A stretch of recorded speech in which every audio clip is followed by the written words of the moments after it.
This news update is brought to you by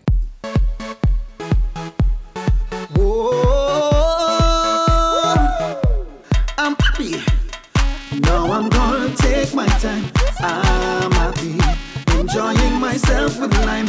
I'm happy. Escape from reality. Yay! And let lime take care of me. We're just happy and smiling, doing almost anything, having fun and just living. Shopping, chilling, everything. Get happy with Barbados' largest and fastest 4G network. Activate any Lime prepaid or postpaid mobile plan today.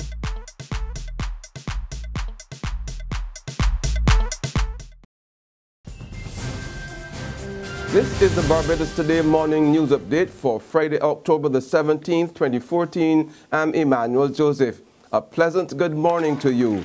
We begin this morning with news that the Ministry of Health came under heavy fire last night during a meeting of parents with children who attend the Ursuline Convent. That's a school located just feet away from the proposed Infectious Diseases Isolation Center on Kalama Rock.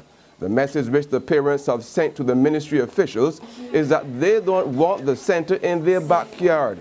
Some parents even threatened to remove their children from the school if the facility was not abandoned, while another gave notice of a possible court injunction to prevent it from opening. But the permanent secretary in the Ministry of Health, Tennyson Springer, informed the meeting that the government had the blessing of the World Health Organization, which has ensured that the center did not pose any health threat to the community. We have considered all the elements of this condition, and we are convinced that from all of the studies that your children are safe in this environment. As a matter of fact, your children are safer here than they are in the public park, at the airport, or on a trip somewhere else. Because the presentation of Ebola will not start at this facility. Meanwhile, as businesses in the country continue to reel from high absenteeism due to illness, the Private Sector Association of Barbados is questioning the government's reporting on the Chikungunya disease. In fact, Chairman Alex MacDonald says the numbers simply are not adding up. Only on Wednesday, the Ministry of Health reported 49 confirmed and 200 suspected cases of the mosquito-borne disease. The effect of it has been significant. We do not believe that there are only 49 cases. We agree that there may be only 49 reported cases or confirmed cases, but from the reports that we have had from members, just talking about their staffing shortage, it appears to be that there is a lot more illness going around. Now, if it is confirmed to be chikungunya or not, it could be dengue, it could be any one of them, but the symptoms that people are reporting sound to be, either dengue-like or chikungunya, and that causes us concern.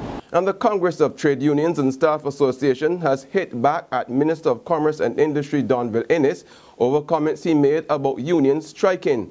Last week, Innes said he was not afraid of unions and that sometimes one had to tell them if they wanted to strike, they could go ahead and strike.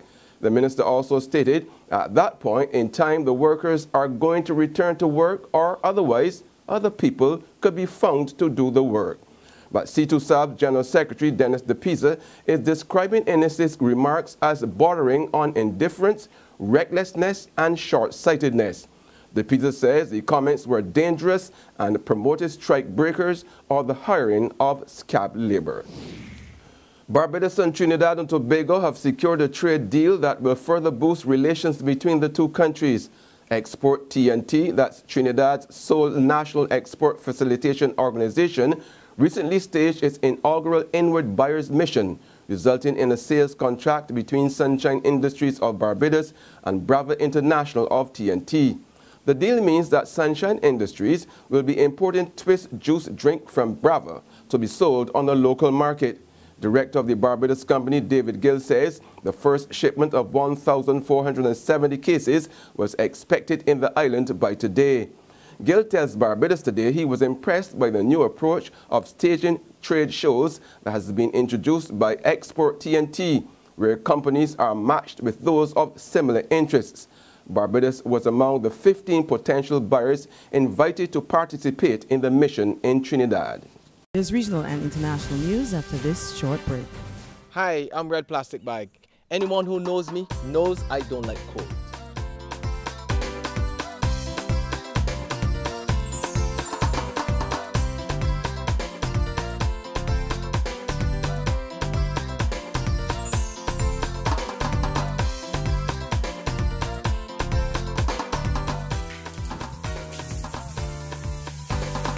Sunshine reigns in my country. I love it.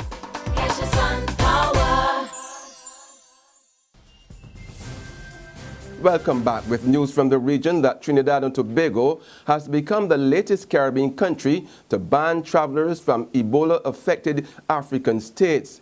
Yesterday, the Twin Island Republic joined St. Vincent and the Grenadines in deciding to ban entry to travelers coming from the African countries which have been stricken by the virus that is wreaking havoc across that continent and impacting other nations to a lesser extent.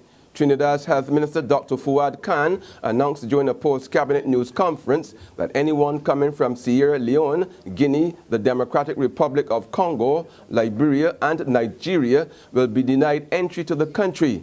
In addition, people who visited the named African countries within the past 6 weeks will also not be allowed entry.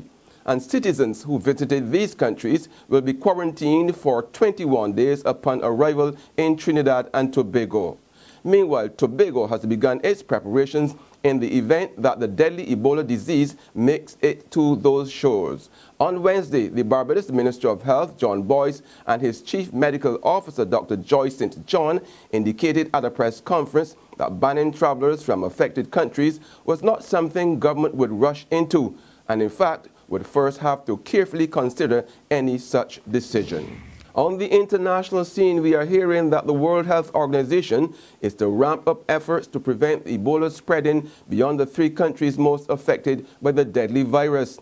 15 African countries are being prioritized, top WHO official Isabel Nuttall told a Geneva News conference. They will receive more help in areas including prevention and protection. But former UN Secretary General Kofi Annan says he is bitterly disappointed with the international community's response. I'm disappointed, first of all, with the international community for not moving faster, because we are in this world. In this world, we are in it together. We saw what happened with SARS. Within 12 hours, it had crossed the oceans and from Asia to Canada. I point the finger of blame at the governments with capacity.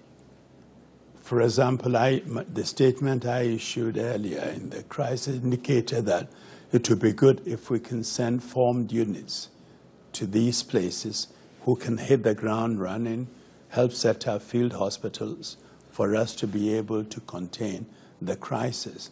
And finally, Brazilian police have arrested a man who they say has confessed to at least 39 murders over a 3-year period. Police said the 26-year-old security guard targeted homeless people, women and homosexuals. They said Tiago Henri Gomez da Roca, who approached his alleged victims on a motorbike with his face hidden, was cold but driven by rage. Police said he often demanded valuables from his victims before shooting them and leaving without their possessions. And that's how we end our Barbados Today morning news update. You can join us again for the afternoon edition. But in the meantime, log on to www.barbadostoday.bb, subscribe to our e-paper and email updates, or like us on Facebook. You can also catch us on Izumi Media in bus terminals or Screenplay in supermarkets and gas stations near you. Also tune in to Channel 101 on Lime TV to get the latest news and sports.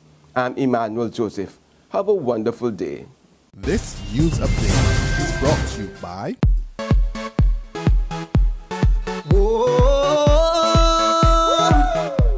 I'm happy.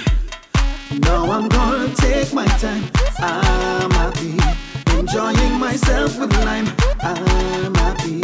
Escape from reality. Yeah.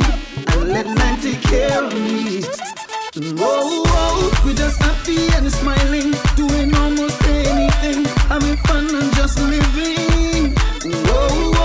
popping, chilling, everything. With my friends. Get happy with Barbados' largest and fastest 4G network. Activate any Lime prepaid or postpaid mobile plan today.